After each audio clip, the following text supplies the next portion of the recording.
E chegou a hora do nosso quadro de educação infantil e hoje vamos falar sobre o TDAH, um transtorno neurobiológico que atinge partes do nosso cérebro. Os principais sintomas são falta de atenção, desinteresse, hiperatividade, quando a pessoa fica muito inquieta, e ainda a impulsividade. O transtorno atinge 5,3% das crianças e 2,5% dos adultos. Hoje vamos receber a pedagoga e psicopedagoga Edilane Geres. Edilane, boa tarde. Até gaguejei para falar o nome do transtorno, né? TDAH. Isso, boa tarde. Boa tarde. Explica pra gente o que é esse transtorno. Como você disse, né, é um transtorno neurobiológico. Ele tem a causa principalmente genética. Então, assim, se tem alguém na família, provavelmente vai aparecer filhos e vai ter crianças, adultos também com o transtorno. Mas tem outras causas, como nós sabemos que na gestação temos que ter alguns cuidados, né? Consumo de álcool, drogas, fumo, parto prematuro, então que tem algumas lesões cerebrais, então também pode aparecer o transtorno. E esse transtorno, ele é muito comum. Eu tenho até conhecidos que descobriram esse transtorno agora na vida adulta, então assim, como estamos tendo mais divulgação e mais conscientização, muitos estão descobrindo tardiamente. E nós temos níveis nesse transtorno. Então, como o nome diz, é um transtorno tanto de atenção como de hiperatividade e impulsividade, que nós classificamos aí como leve, moderado e o severo. E como você disse aí, né, eu até trouxe também essas informações de que 5,3% atingem as crianças e 2,5% os adultos. Isso quer dizer que se eu for diagnosticado precocemente, eu consigo fazer um tratamento, eu consigo me livrar desse transtorno? O transtorno não tem cura, mas ele tem tratamento, vai ficar em tratamento, né?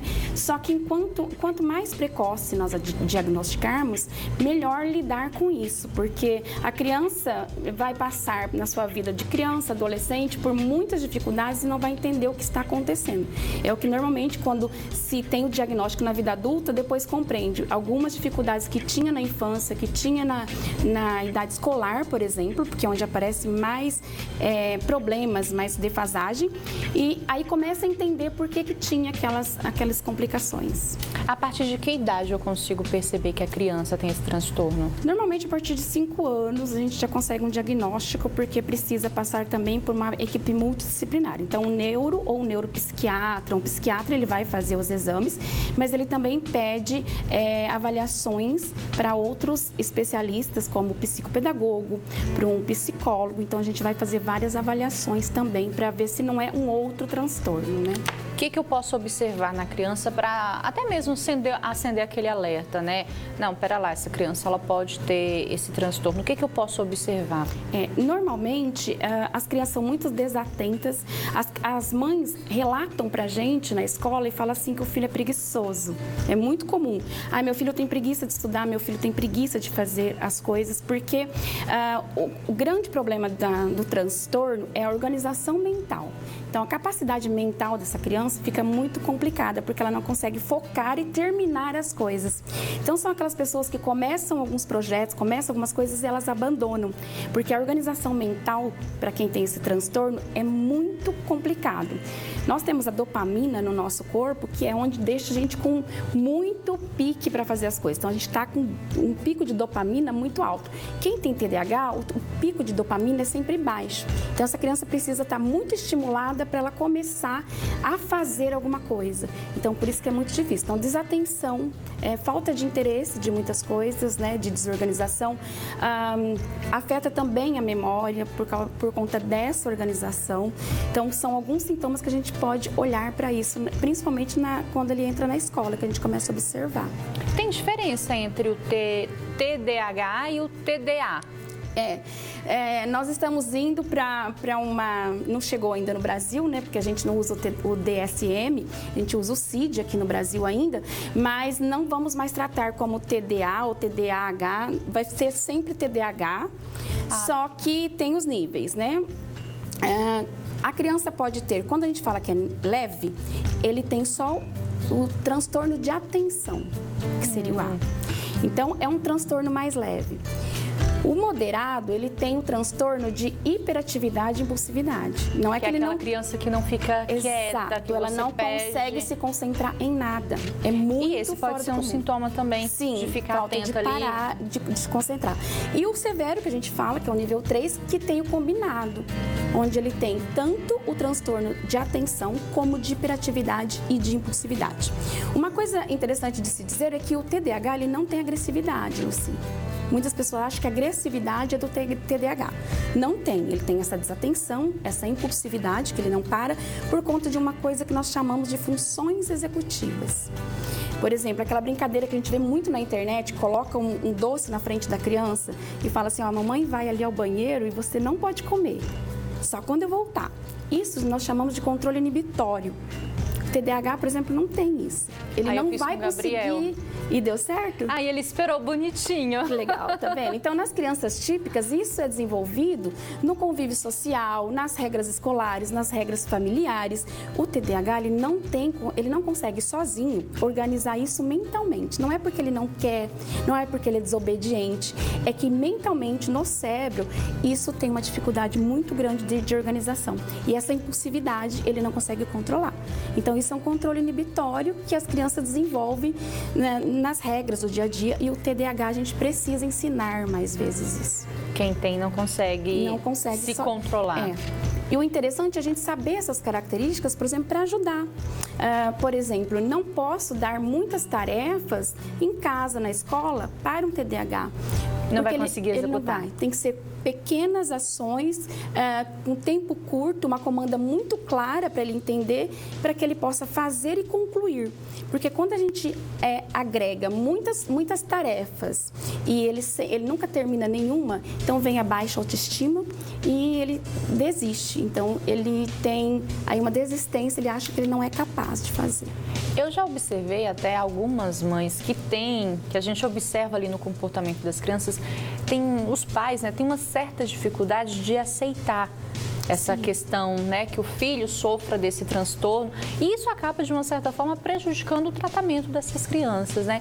Por que dessa dificuldade em aceitar que o meu filho tem um transtorno?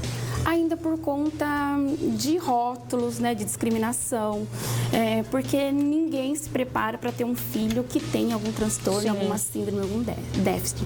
E ainda temos muita discriminação, assim, então é por conta disso, né? Mas é uma vida tranquila, normal, ele vai conviver normalmente, vai conseguir ser o que ele desejar, estudar. A gente só precisa entender para ajudar, auxiliar nisso. Então nós temos que facilitar a vida de quem tem TDAH com algumas ações. Uma coisa muito importante dizer é que também tem pesquisas que o açúcar, muito excesso de açúcar, somente nas crianças, né, faz com que ele fique mais ainda com sintomas, com essa apatia, com esse não querer, essa falta de interesse de fazer as coisas, essa desatenção, porque dá o que a gente chama de letargia. Então, diminui a capacidade mental. É como se a gente, depois do almoço, que a gente almoça... Que precisa daquele... Isso, aquela fadiga. O excesso de açúcar está muito ligado a isso. Tem uma psicóloga até que eu sigo no Instagram, né? Ela é bem conhecida e tal. E ela fala que ela foi diagnosticada com TDAH, né? E ela leva uma vida tranquilamente, né? Ela se formou, ela teve 2 faculdades e ela fala, né, dessa questão da dificuldade dela fazer uma tarefa só, né? De ficar sonhando, de se organizar. Só que leva uma vida e tá muito bem. Então, assim, uma pessoa com transtorno consegue levar uma vida tranquilamente. Consegue. E, Edilânia, a pessoa, ela já nasce com esse transtorno ou ela é desenvolvida? Não, já no nascimento, né? Principalmente porque os maiores casos é base genética. Então, a criança já tem. A gente falando de tratamento, né?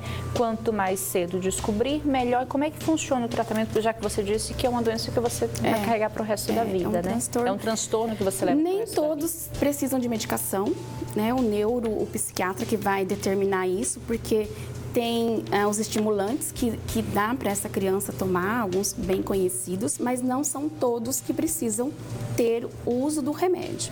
Então, o médico que vai fazer aí a prescrição.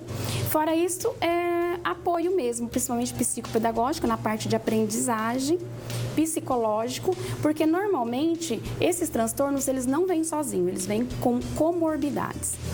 Por exemplo, às vezes a criança TDAH, ela é agressiva, mas não é o TDAH, ela tem um TOD, que é um transtorno... Era isso que eu ia te perguntar agora, se o TDAH ele acompanha outros pode sim. Normalmente nunca vem só um transtorno, ele vem associado. Outro que vem muito é a obesidade, porque como a criança é impulsiva e tem essa hiperatividade, ela vai para a comida. Então, nós temos muito casos de TDAH com obesidade, porque desconta isso, como a gente diz, né, na comida. Então, vem sempre uma comorbidade junto. E o interessante, Luci, bem legal para a gente falar aqui, é que agora nós acabou de sancionar uma lei que nós temos a Semana da Conscientização de Diagnóstico e Prevenção e Intervenção do TDAH, que será dia 1º de agosto de cada ano. Começando agora, foi sancionado agora nesse mês de julho. Sim. Esse projeto de lei já existia desde 2019 e vai ser uma semana toda onde nós vamos ver muita conscientização. Então, palestras, caminhadas, todo esse movimento para conscientização do transtorno aí do déficit de atenção e hiperatividade. As pessoas ainda têm muito preconceito com relação tem muito a isso, preconceito, né? Sim. Sim, mas é só saber lidar, né? Ver que a criança precisa desse tempo, a pessoa precisa desse tempo, ela precisa de checklists, ela precisa de pequenas ações, pequenas tarefas para serem executadas e concluídas. Com o passar dos anos, o TDAH pode diminuir? Não, você pode entendê-lo e você consegue conviver com ele e se organizar melhor, né? Você vai se organizando, mas você vai conviver com ele o resto da vida. Como é que eu posso te perguntar com relação a criança e adulto, né? Não na questão de estrago, mas eu falo é mais prejudicial na fase infantil ou quando a pessoa já está na fase adulta? Depende do setor, né? Porque, assim, na fase infantil, nós percebemos, principalmente na escola, na aquisição de conhecimentos, que é onde tem mais regras, tem mais tarefas de processo cognitivo mental. A escola exige mais disso da criança, né? Nos adultos, o que a gente percebe é no trabalho, na convivência social e principalmente no relacionamento. Nós temos muitos casos de TDAH que depois descobre tardio e tinha muito conflito em relacionamento por conta disso. A pessoa ela não consegue se relacionar. Por conta dessa organização. E como ela não sabe do transtorno, ela não entende o que está acontecendo. Bom, a gente deu algumas características de quando criança, né? E quando adulta. Como é que eu posso, aliás, acender um alerta, calma lá, deixa eu procurar o médico, eu posso ter esse transtorno? Então, com a conscientização, muitas pessoas estão buscando. Muitas pessoas que não se entendiam, que não entendiam como vinha coisas da escola ou mesmo no trabalho, vinha comandas, vinham afazeres e eles não conseguiam organizar e concluir porque eles têm uma dificuldade muito grande também de entender a comanda por conta de todo esse processo que é muito agitado, é uma mente agitada. O cognitivo é muita coisa e eles não conseguem focar em uma só. Então, quanto mais tem a conscientização, mais estamos falando sobre isso. Então, algumas pessoas, eu tenho amigas próximas que começaram a falar, opa, eu tenho alguma coisa disso daí, será que pode ser? Então, foi investigar e aí diagnosticou que seria um TDAH. Além dos medicamentos, tem algum tipo de atividade, alguma coisa que eu posso fazer em casa, que eu possa diminuir aí os sintomas, se é que a gente pode dizer assim? Não, a organização mesmo, né? Quanto mais organizada for para a criança ou para o adulto, a questão de listar tarefas do dia, listar coisas que vai no mercado, vai comprar, não ir para um mercado sem uma lista de compra, por exemplo, porque esquece muito, né? Pequenas tarefas e atividade física. Atividade física sempre, né? Porque estimula muito aí e dá essa dopamina que eles precisam mais aí, estar no pico. A gente falou de fases, né? Dos níveis do TH. O medicamento, ele entra em todas? E vai de situações, como eu te disse, às vezes tem comorbidades, ele precisa, e quem vai diagnosticar mesmo é o médico. Nem todos precisam, principalmente se for um leve, ele não tiver tantas comorbidades, não vai usar a medicação. E como eu sempre falo, né, na dúvida, sempre procure um profissional, né? Às vezes a gente até, como mãe, a gente fica com receio de falar, mas e se tiver, né? Mas melhor ser diagnosticado antes do que depois, né? Quando estiver mais na fase adulta. Exatamente, sempre. E sempre quem dá o laudo é um médico. Exato. Tá? Gilane, obrigada mais uma vez aqui. Até o nosso próximo encontro. Uma boa tarde para você. Tarde. Bom, e a gente